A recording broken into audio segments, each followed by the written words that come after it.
الرحمن الرحیم. آج ہماری جتنی سینئر لیڈرشپ ہے خان صاحب کے ساتھ ایک ڈیٹیل ڈسکشن ہوئی. ماشاءاللہ خان صاحب جو ہے نا پوری انرجی میں ہیں, کمٹمنٹ اور اسپرٹ ہائی ہے.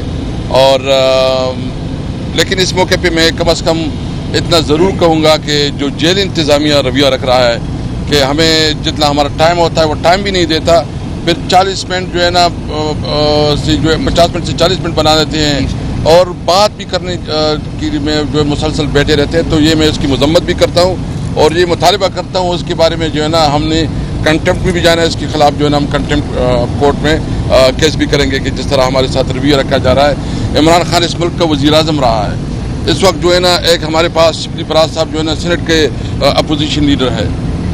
میں قومی اسمبلی کا اسپیکر رہا ہوں. یہ ہمارے ساتھ سینیٹرز ہیں, یہ اپوزیشن لیڈر رہے ہیں. شیخ صاحب سندھ اسمبلی اور صوبائی صدر ہے.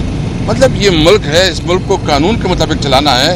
یہ ملک کو جس طرح یہ چلا رہے ہیں, جس طرح بنانا ریپبلک بنایا ہے, یہ کسی طور پر قابل قبول نہیں ہے. ہم مذمت کرتے ہیں اور اس ایشو پہ ہم عدالت میں بھی جائیں گے اور ہم جو ہے نا اسمبلی کے اوپر فلور پہ بھی بات کریں گے. دوسری بات یہ ہے کہ یہ بات بالکل ہم واضح کرنا چاہتے ہیں کہ اس سچویشن سے نہ ہم ڈرتے ہیں, نہ ہم ڈریں گے, نہ ہمیں کوئی خوف ہے. ہم حالات کا مقابلہ کریں گے. خان صاحب کا جو اس وقت مین جو کنسرن ہے یہ کسانوں کے حوالے سے تو ہمارا اول صاحب بات کریں گے, لیکن اس وقت جو سچویشن چل رہی ہے ملک میں تو انشاءاللہ تعالی ہم ایک بڑے لیول پہ پوری بارس کو اپروچ کر رہے ہیں. جو ہمارے الائز ہیں اس سب الائز کو ہم ساتھ لے کے چلیں گے. آج میں لاہور جا رہا ہوں, اس کے بارے میں پوری ڈیٹیل ڈسکشن ہوئی. ہم نے لاہور بار میں خطاب کرنا ہے, بات کرنی ہے. وہاں جو ہے نا ہمارے جو جیل میں خواتین ہیں, جو ہمارے وہاں لیڈرشپ ہے, اس سے ملاقاتیں کرنی ہیں اور اپنی پنجاب کی پارٹی کو ایک مورل سپورٹ دینا ہے. اس کے ساتھ ساتھ جو اس وقت ہو رہا ہے, جو سب سے بڑا خان صاحب نے اس کے اوپر بہت زیادہ کنسرن شو کیا کہ جو ہمارے بیسز جو ہے نا اس وقت امریکن کو دیا گیا ہے. میں یہ مطالبہ کروں گا کہ فارن آفس اس کے حوالے سے اپنی وضاحت کرے کہ کیا وہ کس مقصد کے لیے ہیں, اور اگر انہوں نے یہاں امریکنز کو جو ہے نا بیسز دیے, ہم اس کی مذمت بھی کرتے ہیں, اس کے خلاف آواز بھی اٹھائیں گے اور اسمبلی کے طور پہ بھی, سینٹ میں بھی, نیشنل اسمبلی میں, جتنی فورم میں اس کے اٹھائیں گے. کیونکہ یہی بات تھی کہ عمران خان نے کہا تھا کہ ایبسلیوٹلی ناٹ, کہ میں اپنی دھرتی پہ, اپنے ملک پہ کسی کو اڈے نہیں دوں گا. ہم مزید کسی جنگ کا متحمل نہیں ہو سکتے. ہم اس ملک میں امن چاہتے ہیں اور امن تب ہوگا کہ ہمارا ملک اپنے فیصلے آپ کرے گا.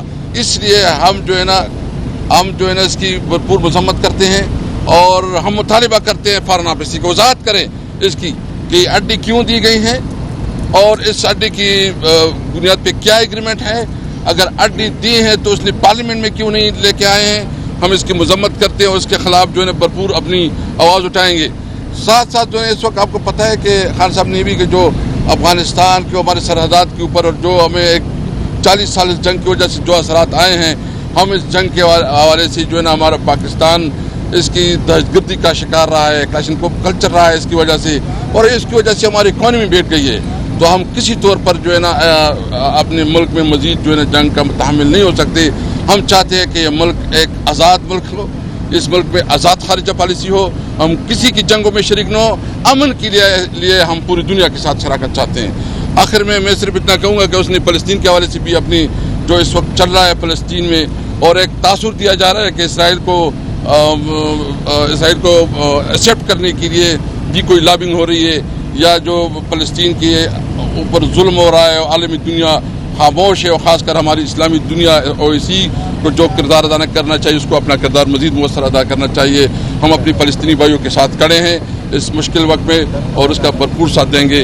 دو چیزوں پہ اور بھی خان صاحب نے ڈسکشن کی جس کے اوپر تھوڑا روشنی ڈال دوں. جی سب سے پہلے خان صاحب نے کہا جو کل سپریم کورٹ آف پاکستان میں کارروائی ہوئی ہے جو کہ چیف جسٹس صاحب دیکھ رہے تھے, تو انہوں نے کہا یہ بہت شرمناک ہے کہ وہ کون سا ملک ہو سکتا ہے کہ جہاں پہ عدلیہ ہائی کورٹ کے ججز خود انصاف کے طالب ہوں. اور کل پورے پاکستان نے دیکھا کہ جس قسم کا رویہ چیف جسٹس صاحب کا تھا اور باقی تمام ججز کا تھا, اس پہ وہ اکیلے نظر آ رہے تھے. تو خان صاحب یہ سوال پوچھنا چاہ رہے تھے کہ کیا چیف صاحب بتائیں گے کہ جو 8 فروری کو اس ملک میں ڈاکہ ڈالا گیا کیا وہ بھی کسی پریشر کے تحت نہیں تھا؟ کیا تحریک انصاف سے جو اپنے بلے کا نشان لیا تھا کیا وہ بھی کسی پریشر کے تحت نہیں تھا؟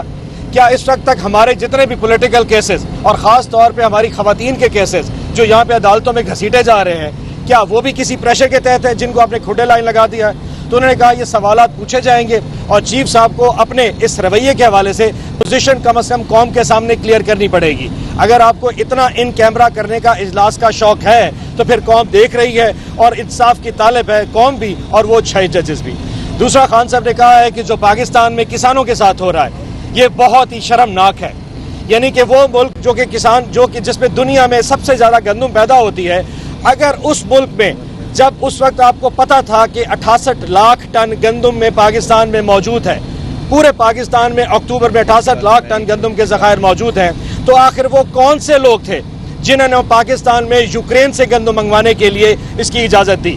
اور اجازت جس دن دی اس کے 7ویں دن وہ بیڑے جو بحری بیڑے تھے جو کہ گندم لے کے آ رہے تھے، اور ہماری انفارمیشن کے مطابق وہ بیڑے یوکرین سے نہیں آئے، وہ آلریڈی کراچی کے باہر کسی پورٹ پہ کھڑے تھے اور اس انتظار سے تھے کہ آج کیبنٹ اپروو کرے اور اس کے 4-5 دن بعد وہ ان لوڈ ہو جائیں. اور اس کا نتیجہ یہ ہے کہ اس وقت پنجاب میں 40 لاکھ ٹن گندم ہے وہ ذخائر میں پڑی ہے، اور اس وقت پنجاب نہ صرف پورے پاکستان کا جو اس وقت کسان ہے وہ اپنی گندم لے کے سڑک پہ پھر رہا ہے. تو خان صاحب نے حکم دیا ہے کہ پاکستان تحریک انصاف اس کیس کو کورٹ میں لے کے جائے گی. جن لوگوں نے ہمارے اندازے کے مطابق 85 ارب روپے کی کرپشن اس پورا گھپلا کیا گیا جو کہ نگران سیٹ اپ میں کیا گیا ہے، پاکستان تحریک انصاف اس کو کورٹ میں لے کے جائے گی اور ان تمام لوگ جو کہ اس پوری ٹرانزیکشن میں انوالو ہے ان کو بے نقاب کیا جائے گا. اور آخری چیز انہوں نے یہ بھی کہا کہ تنظیم جو ہے پاکستان تحریک انصاف کی تنظیم، انہوں نے حلیم نازل شیخ صاحب کو بھی کہا اور شبلی فراز صاحب کو بھی کہا کہ آپ لوگ جلدی سے پاکستان تحریک انصاف کی تنظیم مکمل کریں، کیونکہ جون کا مہینہ پاکستان تحریک انصاف کے لیے بہت امپورٹنٹ ہے. اور انشاءاللہ آپ دیکھیں گے کہ آنے والے دنوں میں خاص طور پہ جون اور جولائی میں ایک اتنی بڑی تحریک چلنے والی ہے جس میں پی ٹی آئی کے ٹائیگر اور خاص طور پہ نئی تنظیم آپ کے ساتھ کھڑی ہو، کیونکہ خان صاحب جب باہر نکلیں گے تو کسی نہ کسی نے ان کا استقبال کرنا ہے. بہت بڑے بڑے مسائل پہ بات کی انہوں نے. پاکستان تحریک انصاف کی جو خواتین جیلوں میں ہیں ان کے لیے بالخصوص ہدایات دی ہیں کہ ان کی آزادی پہ بات کی جائے. بچوں والی خواتین کو اب 1 سال ہونے والا ہے جو ان کو رکھا گیا ہے جیلوں میں اور ناجائز کیسز میں رکھا گیا ہے، ان کو سڑکوں پہ بھی گھسیٹا جا رہا ہے، عدالتوں میں بھی گھسیٹا جا رہا ہے. اس کے ساتھ ساتھ یہاں پر میں یہ بھی بتاتی چلوں کہ ہم نے ریزرو سیٹس کے لیے کیس سپریم کورٹ میں فائل کر دیا ہے. سلمان اکرم راجہ صاحب اس کے وکیل ہیں، لیکن سپریم کورٹ میں یہی ہمارے قاضی صاحب ہیں جو چشم پوشی فرمانا چاہتے ہیں اور وہ کیس لگنے نہیں دیا جا رہا. یہ کھلا ڈاکہ سب نے 8 فروری کو بھی دیکھا ہے، اور ایک یہ بہت بڑا ڈاکہ ہے جو پاکستان تحریک انصاف کی خواتین کی ریزرو سیٹس کو بندر بانٹ کر کے ریوڑیوں کی طرح بانٹا گیا ہے ان پارٹیوں میں جو اس کو ڈیزرو نہیں کرتی تھی. مینڈیٹ ہمارا تھا اور سیٹیں کہیں اور دی گئی ہیں. تو اسی فورم سے میں آپ کے توسط سے چیف جسٹس صاحب سے کہوں گی کہ بس کریں، اب پریشر لینا چھوڑ دیں. لوگوں کو، عوام کو انصاف چاہیے اور تحریک انصاف آپ سے انصاف مانگتی رہے.